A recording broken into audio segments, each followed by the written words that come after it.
यांनी ऑलिम्पिकचं पहिलं मेडल भारताकरता मिळवलं होतं ते महाराष्ट्रातले होते।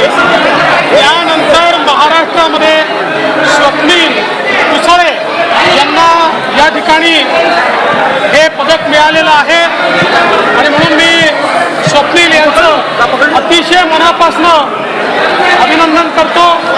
स्वप्नील कुसाळेंनी महाराष्ट्राचा आणि देशाचा मान वाढवलेला आहे।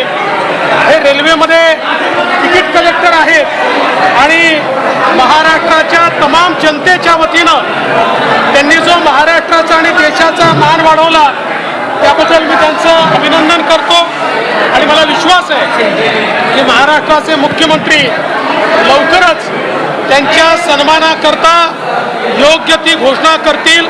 पण मी पुन्हा एकदा स्वप्नील कुसाळे यांचं अतिशय मनापासून अभिनंदन करतो।